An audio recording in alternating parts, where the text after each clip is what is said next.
Welcome everyone to our very exciting webinar on the topic of can IT actually help grow your business? I'm Jess Dugdale, Head of Marketing at OneFix, and I'm very pleased to have everyone here today. Throughout this sort of quick 30-minute-ish session, we'll be going through a few ways that IT can actually help grow your business, including some things that you might not have already thought of. So without further ado, I'll pass on to Craig Atkins, our Managing Director.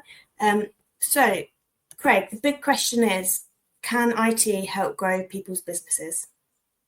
Well, I think that's a great question, Jess. I think well-managed and well-run IT can help grow your business for sure. I think if it's not well-run, it's not well-managed, you're not going to help, and it can be just a big sunk cost. So I think it'd be really good for you. Well, let's talk and let's cover the kind of those ideas as to what kind of well-run IT looks like and how that can help you grow. So I mean, one example I can think of straight off the top of my head would be around purchasing and procurement. So that's one of the things where we, for the clients that we look after anyway, we can add some real value there because we're able to, let's say you're taking on a new starter in your business, we can go out there, we can do to take the time and the effort to go and research, what kind of machines you need. We can go source the stock, which can be quite challenging. Actually, stuff does move around pretty quickly, especially as you get towards sort of seasonal times of year, like Christmas and summertime. Stock moves around very quickly, so we can go source that. We can get it ready. We can prep it for your users. We can then make sure that the machine that comes out for the user to start work has literally got everything on it that they need ready to go. So that's an example, I guess, of kind of how well run IT really smooths things out, because the user gets the laptop, they can unbox it, they can get started, and then straight away they're up and running on their work. So yeah, there's a prime example as to how IT can help you grow and help you scale anyway. And what about in terms of helping a business grow their profitability and get more revenue? Yeah, I mean, there's obviously lots of different ways that we can help with that as IT providers. I think the exciting area really from my point of view is kind of what we're seeing in the last couple of years now with AI and automation. And they're two slightly separate topics, and they do kind of get a bit confused when people conflate the two. Starting with, I guess, let's start with sort of process automation and automation. That is a real powerhouse when you've got something that, if you've got people that are doing regular repeat tasks, then you can use process automation tools to kind of do a lot of that heavy lifting. So I'm just going to try and think of an example off the top of my head. But if you've got, for example, let's take a business where they've got an onboarding process for HR. Let's say they're a big size business, and what they do is, the typical process is that someone applies for a job, they have the interview notes come in. Once that person's been kind of moved to the next stage, then obviously they've got to go and collect references, they've got to check all the things that HR do, like right to work and checking references and all that kind of stuff. Well, all that kind of process at the moment for a lot of businesses is quite manual. So your HR team will be getting the details of the person. They'll be going off and checking on the government website that their passport is correct, for example, and they've got right to work, and feeding data into different systems and HR systems, and then starting that whole onboarding process again, which I guess falls into IT, where you start to onboard the user and all that kind of stuff. So your process automation there can help, because you can build out process flows and actually do things like capture that information into a form. And once you've got, say, the user's passport number, you can have automatic checks that go off to the government site and check that. You can have things that automatically push that information into HR systems. So processes where people are moving around lots of paper, or people are getting things like traditional signatures, or even people who are generating documents and then going through digital signing, you can automate a lot of those processes and really streamline there. So the idea behind that is that you can create huge efficiencies, so you can help the business scale and grow without having to necessarily invest in more people, more staff, and you can reutilize the time that those people are using to do smarter things, to make better use of their time, rather than just being kind of basically doing data entry. So that's a really basic example of kind of process automation. And then AI takes it in a slightly different direction, because AI, I'm sure many of those of you that are on the webinar today have probably had to play around with, let's say, ChatGPT or Gemini from Google. They're probably the two most common AIs that are out there at the moment. But if you look at something like Copilot for Microsoft 365, which is the tool that we're using quite heavily at OneFix and with some of our clients, that kind of opens up the equivalent of a ChatGPT or a Gemini to all of your corporate data that you've got stored in OneDrive and SharePoint, that it's got permission to access, I should add. So what that allows you to do is do some really quick kind of heavy lifting around things like document creation, for example.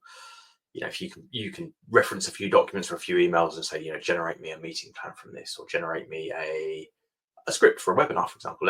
Give me a script for a new video I'm doing. Give me some marketing ideas. So, kind of starting that heavy lifting of ideas and content creation. AI there can really help you kind of leverage that and move up. And if you look at the cost, take something like Copilot for Microsoft 365, for example.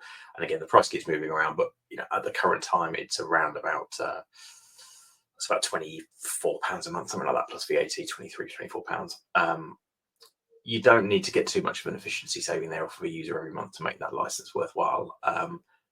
And we're seeing some real good examples of companies that are really using that to kind of propel forwards and sort of scale up and grow what they're doing without, again, having to scale their resources. Because I think that's one of the biggest challenges that a lot of businesses face with growth, is that certainly, we're a prime example in terms of, we have engineers, we get to a level of work, and then we need to take somebody else on, and it's just this kind of step. So the more that you can kind of make your work smarter and do a bit more with the people that you've got, the better that efficiency is and the better you can grow. So that's another way, I guess, that IT teams, certainly in terms of using smart technology, can help a business grow and scale. Yeah, I just want to add about Copilot, sort of more of a marketing and sales sort of spin to it. We've been using Copilot for 365 for maybe 4 or 5 months now. And as sort of one person marketing team, I find it really useful because it can, like you said, it can access all of the documents. So if I make a flyer or an information sheet about VoIP, let's say, I can then take it, put it into Copilot and say, actually, please can you make me a blog about it? Or please can you sort of write me the bones of an email to sort of like an educational piece for clients. It doesn't necessarily have to just be the sales side, although you can say, do me a social media campaign about it, or write me a phone script to call people. Actually, it can do the simple things like blogs, where I'm not necessarily the most technical person. So if it's a more techie subject like VoIP, for instance, I can just say, we've got this offering, this is the information, this is exactly how we position it. Can you sort of write me a blog? And then I obviously go in and edit it, because you can't just take it as face value, you need to check it. And it means that I don't have to then wait for a technician or for you, Craig, or even sort of someone like our technical manager. I don't have to wait for them to have time to write a blog because it's not important to them. But it is important to the marketing side for SEO and anything like that. It just means that it's a lot more self-sufficient, and I really like it. I prefer it to ChatGPT because, one, it's obviously more secure, and I really like that it can access stuff I've already made.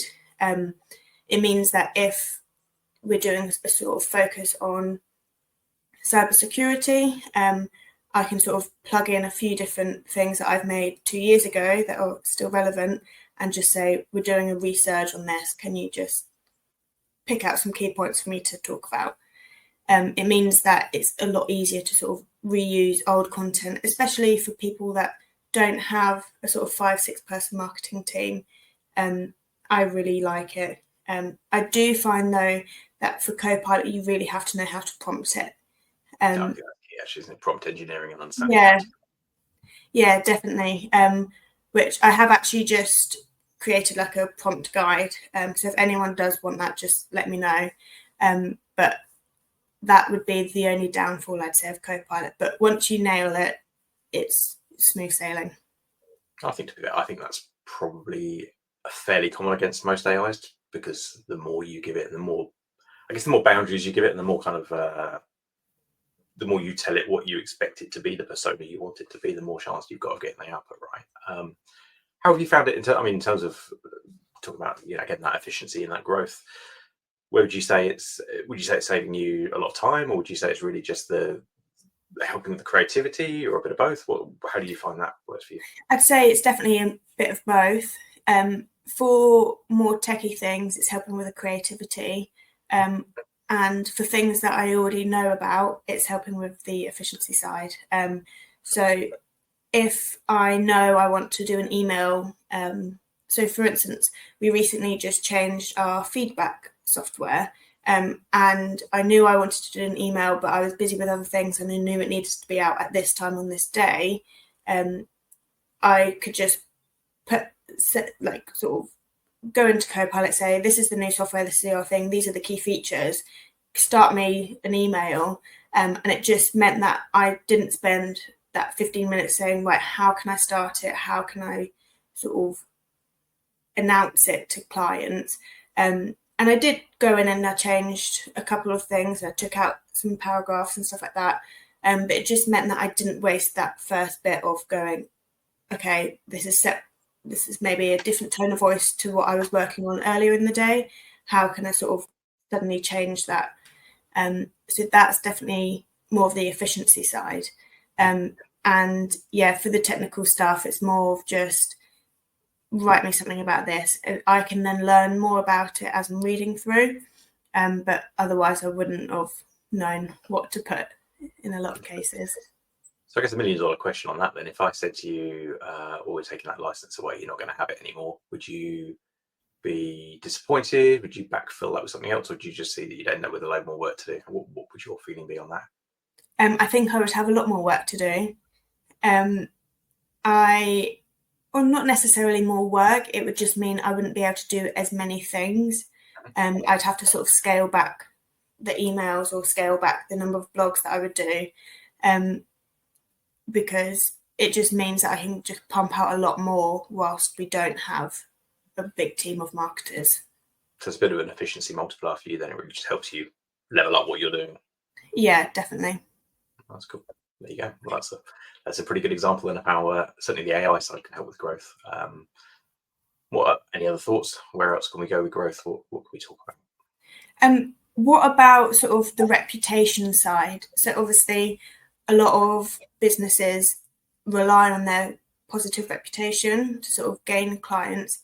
Is there anything like phones or like operating systems that can really help them grow and attract clients, or maybe even hinder the growth if the systems aren't running well? Yeah. Okay. Well, yeah, I think you've touched on quite a few different areas that we can talk about there. I mean, first off, VoIP actually is a really good one. Most people, I'm sure, will have heard over time, and it's been a few years now they've been harping on about this, but it was the big switch off, and it's still ongoing. So there is gradually everybody's moving away from traditional copper telephone lines. That's kind of going and gone, and the old ISDN phone lines and phone systems in the office and all that kind of stuff. So first off, VoIP's kind of where it's all going anyway. So people are going to have to bite the bullet and go down that route if you haven't already done so. But where VoIP really helps, and where again well managed and well run VoIP is great, is that what you can do is really, really scale up. So again, the last, it's 4 years now since COVID almost. We're coming up to 5, which is scary. I don't know how quickly that time's flown, but where we've seen the dynamic of work shift and people now, many people are hybrid. Many companies are switching around again, so quite a lot of people are bringing people back to the office again. Something like a VoIP phone system gives that flexibility, because what you can do is you can have a phone client, you can have a physical phone, which I'm working at home today. I've got a physical phone on my desk here, and I've got a soft phone on the PC.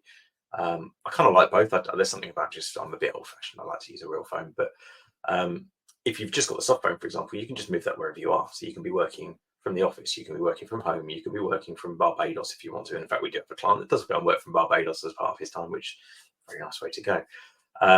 So I mean, that's a prime example there of, again, clever technology using telephony to be able to move around and be flexible.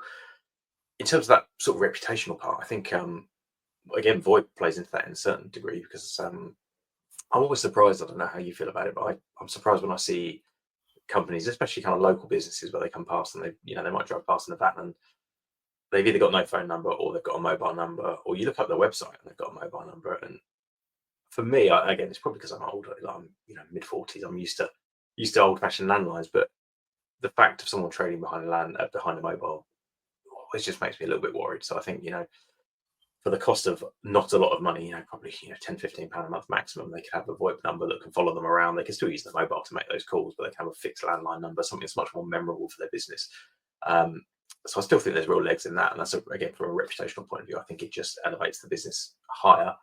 But again, it lets you scale really quickly, because again, if you're looking at, let's go back 10 years and go back to the old-fashioned phone systems. If you suddenly wanted to have more incoming calls than you could, than you had lines for, you have to then go and get BT to come along and run new phone lines to the building. I mean, that's all a thing of the past now, because it's all through the internet. VoIP will just scale with you, so you just add more users to the system. You can take more concurrent calls. So you could go from 2 users today to running a call center tomorrow, and the system will scale with you immediately. So that's a real benefit to business growth there. In terms of reputation, sorry, Jess, go on. Sorry, I was just going to add that you sort of alluded to the fact that it was all over the internet. I think a key part of a good VoIP system as well is also a good internet provider, because I think obviously if maybe a prospect, like for example, we had one recently that sort of found us through Google, they sort of saw our phone number, clicked a call, and it turned out to be a really good opportunity for us. But if our internet provider was down or our VoIP system wasn't reliable at all, we would have lost out on that thing. And the person actually on the phone said, I've called a couple of people and they haven't answered, so they're just crossed them off the list. So I think choosing the right systems as well, obviously VoIP is a really good idea and can obviously help grow your business a lot. But I think doing proper research into the exact software or the exact systems, I think, is not to be overlooked either, because if you do have like a long-standing client and they try and get through to your phones, and once a month or something they notice it's down, or every few times they've got a problem if it's down, they're going to sort of lose trust, and they're eventually probably going to move away from you to someone who they know they can pick up the phone, they're going to answer straight away, sort of thing. So I'd say that is also another point of maybe not necessarily that part to grow, but to sort of not decline, if that makes sense. Yeah. You're not trying to lose customers through it. Well, I guess there's pick up a couple of points again off that, just to carry that conversation on. There's one of the things that we see more of now, and we're getting more demand for it for the customers that because we do provide VoIP, by the way. So for those on the call, the webinar that don't know, VoIP is something that we have on our offering, so we'd be happy to help you with that. We're getting asked more and more for wallboards, so actually, for companies to be able to monitor those stats, to actually make sure that people are, the call answering is happening, that people are not, missing calls, so they can track that. So that's one of the things, again, you can do with VoIP quite easily that you couldn't typically do with some of the traditional systems, or not without a lot more work. So being able to kind of report that data and do wallboards is brilliant, and keep track of that. But also your point about the call quality and the internet. I've experienced it myself recently, where you call certain companies, and typically some of the government agencies, for example, where everybody's working from home, and actually the home internet's probably not quite so manageable for people, and you can get through to call operators who you can't hear them, or they can't hear you, and it's just a really substandard experience, I suppose. And again, like you said, that can really turn people off. So again, that's another prime example of where IT can help, because in those circumstances, if you have got remote workers, there's potential to look at how you manage that broadband, or even potentially providing with not replacing that home broadband, but maybe giving them a router where they've got some 4G failover, so that again, in the event that the quality or the line quality is poor, that it fails over, so that they're not out of contact. So loads that can be done, and that's the kind of thing. This is really where I think, if we go back, maybe, again, I keep saying 10 years because I'm old. If we go back 10 years, the IT was much more reactive. We were very much kind of, they used to call it break fix. People would phone up with the problem, we'd fix it, and that's how it kind of worked as a model. Now, really, the value that IT really adds, and good IT really adds, is actually that consultative approach of looking at, what's the business doing, what challenges are there, where can we make some efficiencies, what can we help you enable and you move forward with. So that particular example of VoIP and end users working from home, absolutely, that's a great place to kind of wrap your IT team in, get them involved with that, look at that as a chat, as a problem, and come up with a sensible solution. It doesn't have to be an expensive solution, but there are that's how IT can really add value and help scale. That's great. And I've got one last thing on my sort of notes of questions. Can security help grow the business, or is that more just a way of stopping it hindering the growth? Good question. So I think, well, I guess I've got to caveat this with it depends how big and what type of business you are. Because if you are a business at the moment that has an internal IT team, you may have an internal cyber team, and in that case, they're very expensive resources. There's no, you can't beat around the bush with that. So cyber specialists are expensive.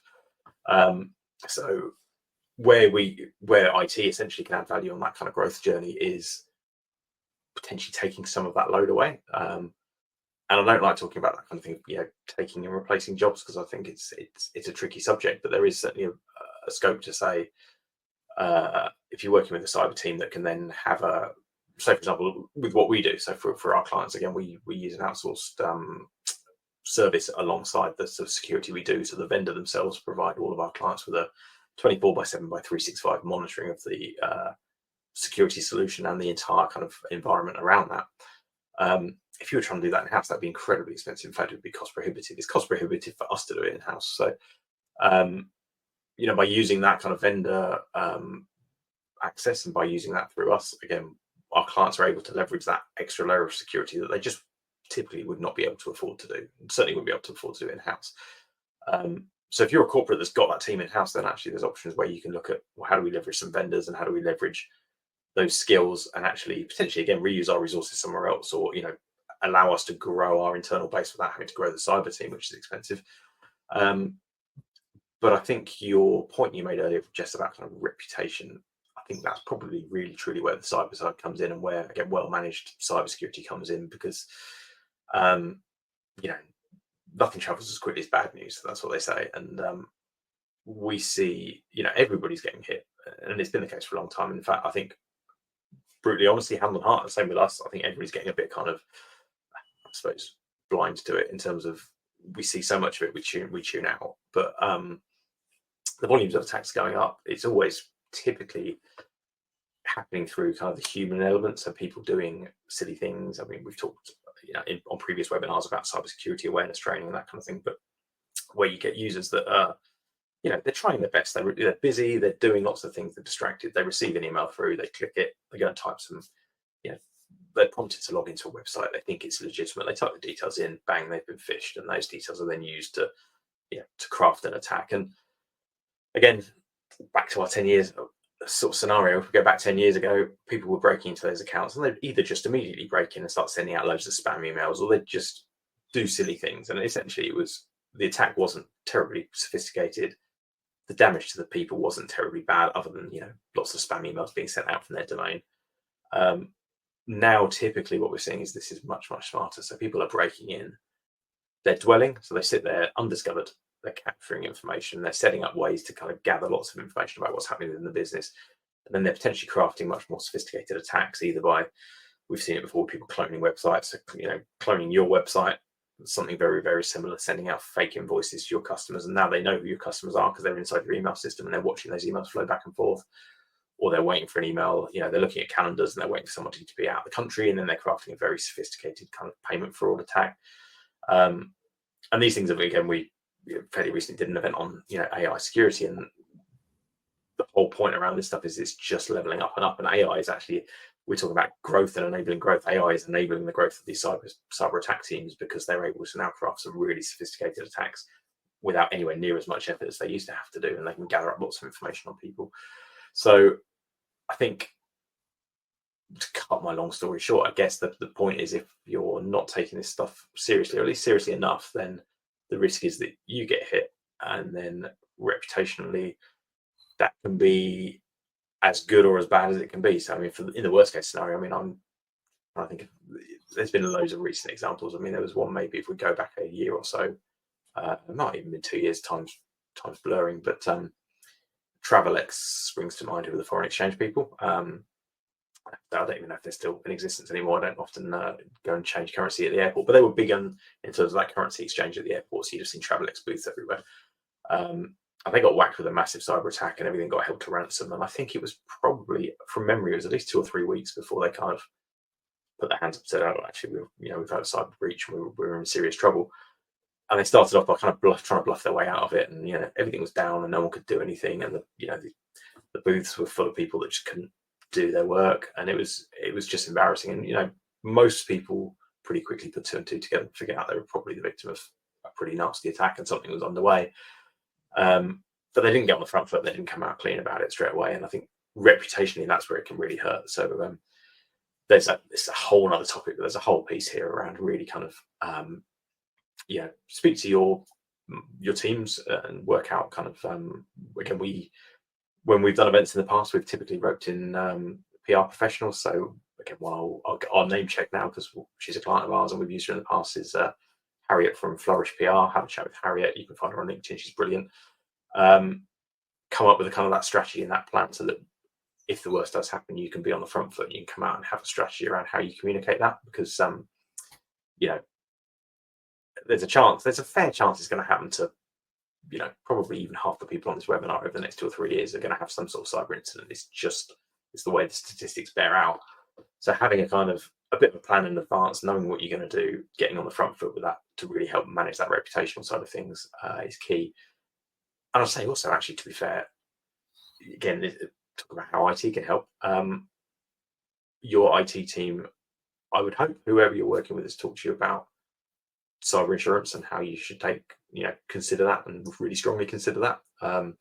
Again, where we as a team would add value for that is to be able to, well, first off, with what we do, with the plans and the things that we put in place, we've already kind of put this brilliant baseline of security, and that's been our choice as to how we've engineered the kind of the support plans we do for our users. Is we've taken a lot of the things that maybe some other service providers might go, well, that's an optional and it's X amount. We bundled that in and put it into our price because we've said, look, everybody has to have this really critical core base of really strong security.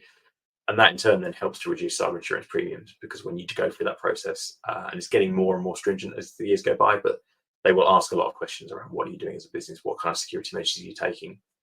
So by being able to tick a lot of those boxes off, your risk is reduced, therefore your premium is reduced. But also those cyber insurers will have a process around that breach thing as well. So typically, again, if you've got good cyber insurance, that would include some level of reputational protection and PR and people to come and get out on the front foot with these kind of challenges. So if it's not done well, if you haven't got an IT team running this for you, or you've kind of had a bit of a blind spot on cyber, that's a huge risk for you. And again, reputationally, that's where I guess it's not going to help you grow. It's actually, like you say, it can help you fail. And I think it falls back onto the same thing as well with it's the same conversation we've been having for a number of years around things like disaster recovery and backup, and just making sure that all the places you've got your data in the cloud, that you've got backups of that data, because again, if the worst happens and you can't get access to that, I mean, that for many businesses, that's game over at that point. So many years ago, people used to worry about fires and floods, and that was the thing that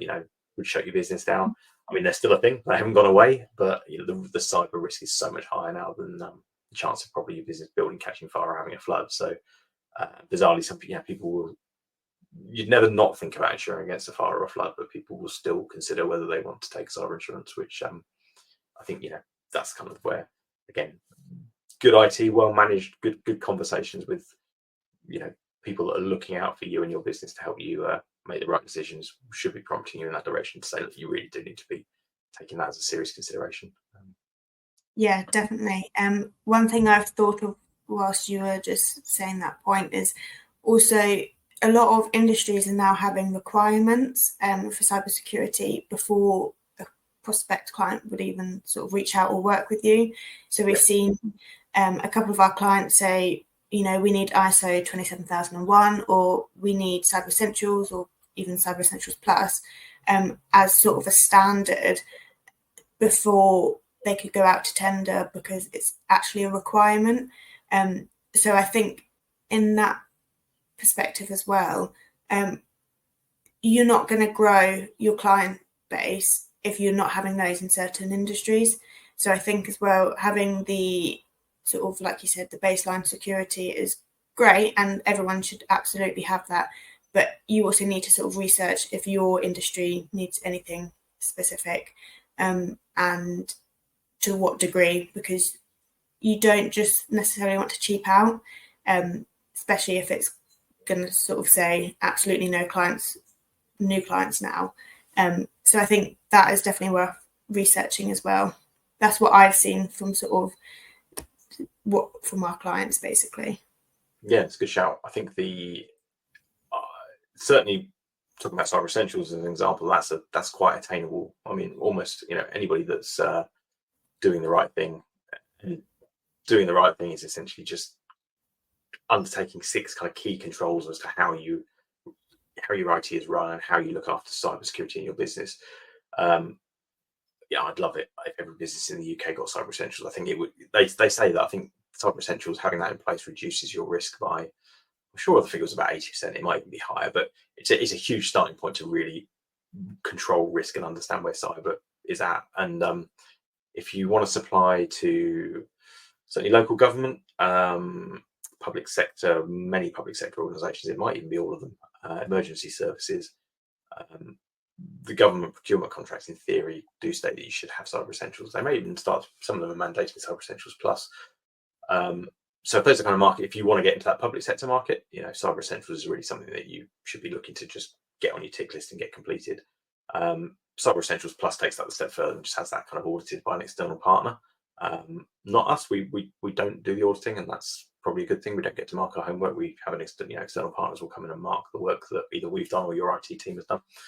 And that's a great one because that gives you that kind of stamp of approval that actually it's not just what you've said, because Cyber Essentials is self-certified. Cyber Essentials Plus is audited, which is brilliant. And then, as you said, Jess, yeah, ISO 27001 is a key example of a kind of an information security standard. Got to stress, actually, that's not just IT. That stretches across the entire business. So again, IT as a function can really help you with that process, because IT can help answer a lot of the things around the technical controls and the bits and pieces around how ISO 27001 functions within the business. And I think IT need to be involved in that conversation. Certainly, when we've helped our clients through it, there's been quite a bit of involvement from us in terms of helping with the audit, understanding what's required, putting some of those controls in place. But also, it is business-wide, so actually, it's there's a lot of stakeholders that need to be involved with that to get that through. But again, that's kind of probably more towards the gold standard, and that's but there are more and more people requiring this. And as supply chain attacks get more sophisticated, more businesses are now worried about what is the risk from my suppliers that I work with. So therefore they are starting to audit suppliers. They're starting to ask suppliers to get Cyber Essentials or Cyber Essentials Plus or 27001. So yeah, again, another really good example there, just as to how how the IT team can really help with that kind of growth. Because like you say, if you haven't got it in place and you need that for a tender, well, you're not going to win it, or you might win the tender and then you might have to just get that in place very, very quickly afterwards, and that's going to be very stressful. Especially 27001, I would say that's a for everybody that we've worked with on that as a process, the quickest I've seen it implemented is probably 3 or 4 months, and that was with people literally full time on it. I think 6 to 12 months is a realistic target for someone that isn't doing any kind of ISO work at the moment. So it's not something you're going to get overnight. So if that's part of your growth plans as a business, is to going after some of the bigger contracts and tenders, then I think that certainly puts the tick in the box for you. So. That's great. And just one last point, I'm just conscious of time. How much of the sort of an annual business plan would you recommend being IT related if you're not an IT company, obviously? Would you recommend putting making a roadmap of IT things that you want to implement in the year, or maybe IT goals like introducing VoIP, or looking into getting Cyber Essentials Plus? How much planning do you think people should do before having all this stuff? As much planning as possible. So I think it's definitely important that you have some way of keeping track of this stuff, whether you do that as a formalized roadmap, whether you have whether you have an annual strategy meeting with your leadership team, however you plan that stuff. I think putting some of those things on to the roadmap is important, and having that as a document that people can understand what the plan is. Obviously, if you're working with an IT partner, work with them and help them have access to that. I think from our point of view, the best value we add for clients is when we're really involved with those processes. So, and I know the skeptics out there will say, well, that's because you just want to see what we want to do and you want to make more money. And that's honestly not the case for us. It's if we can sit and have some planning and we can understand what the journey the business wants to take, that's going to adjust how we make certain decisions. That's going to adjust some of the recommendations that we make. to give an example, I mean, for us, for clients that work with us who are on one of our managed plans, they have an account manager who typically is non-technical. We typically then also loop in some technical stuff depending on the conversation, but that account management process helps to build out a roadmap. And that can be either 12 months, 24 months, 36 months, but essentially kind of laying out some of those key things that are going to be needed. And some of it, Jess, you're absolutely right, will be around, let's look at VoIP, let's consider Copilot, how, let's look at an AI strategy. How do we even start with this stuff, and we can start to, have those conversations, put those plans in place. But some of it also is just really good IT management. So looking at, for example, look, we're managing your estate for you. You've got 50 desktops, and actually out of those 50, 20 of those aren't going to run Windows 11. And October 2025, for example, Windows 11 is Windows 10 is going to be end of life. So therefore, you're going to need to have Windows 11. So if that's not managed and that's not part of the process, then suddenly what happens is you get towards kind of June, July time, and your IT team might be calling you up and saying, "Oh, you've got 20 desktops that need to be replaced," and you look and go, "Well, hang on, we don't have a budget for that. We've got no money in the bank for that, or at least we hadn't planned for that. We really don't want that unexpected expenditure." If it's well managed, you should know about that in advance. That should be on the roadmap. There should be a cost there. So not only does that help with the IT plan and again that enablement of growth, because we can work with the business to help grow the business and grow the team and grow the IT along with the business, but actually from a financial point of view, it helps feed that back into the budget. So therefore the budget is put aside because, let's take Copilot as an example. We said it's around that £300 plus VAT per user figure. So, if you want to invest in Copilot for 10 users, that's £3,000. So, it's not a small amount of money. You need to have a bit of a plan for that. So if you're thinking we want Copilot for the marketing team and we've got 10 on the marketing team, well, we need to put £3,000 in the budget next year to cover that. So yeah, I would encourage, again, whoever you're working with, try and work closer with them to understand that, to do that road mapping process. I'd love it if you come to work with us, because we've got that. That's kind of core part of what we do as part of that IT management journey. Good IT management is that proactive piece of saying, let's work with you, let's map this out. And I'll be honest with you, Jess, not everybody wants to do it. I hand on heart, not all of our clients are as invested. Some of them are really, really keen and they want to have those meetings, and some want to have them more often than we maybe would do them as standard. And we can accommodate that. But for some people, actually, it just isn't a priority, and so we're not going to force people to do that. But I think that's an example of really well managed, is that we can work together harmoniously. And essentially, we are an extension of an internal team. So we are the IT team, the IT director service that you don't have within the business. So therefore, the more we can get involved with that planning and prep, the better. Yeah, that's really useful to know. Thank you. Just before we go, is there anything else you wanted to add, Craig? No, I don't think so. I mean, I would just say again, we've got a mixture of different people on this webinar. So some of them will be clients, some of them definitely won't be. So for those of you that don't necessarily know so much about us, I would say first off, go find us. So OneFix, I think you can see on the bottom of the screen, there's a bit of a kind of a link there. You can't click it, unfortunately, it's a video, but you can go and Google us, go and have a look at what we can do. We'd love to offer, obviously, we've got a bunch of different kind of ways that we can help, but we'd love to have a free chat. I mean, lots of it all starts with a no obligation call. So you'll find methods on the website that you can book a call with me. If you're on LinkedIn, jump onto LinkedIn and actually follow me.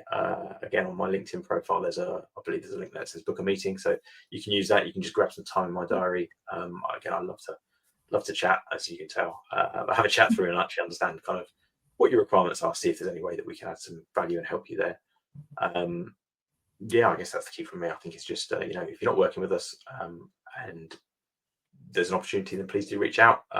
If you're working with a provider and you're happy with them, brilliant. Just get them involved with that planning process. I think the key thing for everybody is let's make sure IT is well managed, and it should be helping the business grow. It shouldn't be, certainly shouldn't be a cost anchor. So that's the key for me. Yeah, definitely. Just want to add that we'd love if people could follow the OneFix LinkedIn page as well. We share super useful videos, tips, tricks, as well as sort of a bit of behind the scenes of the company. So you sort of get to know our staff and some of the team members. If anyone would like the sort of, I think it's only one page PDF of how to prompt Copilot effectively, just sort of get in touch via either social media, the website, email, any way you like. But thank you very much, everyone, for joining us. We hope you found it really useful, and hopefully we'll see you again soon. Thanks, Craig. Thanks all. Thanks, Jess. Bye. Bye.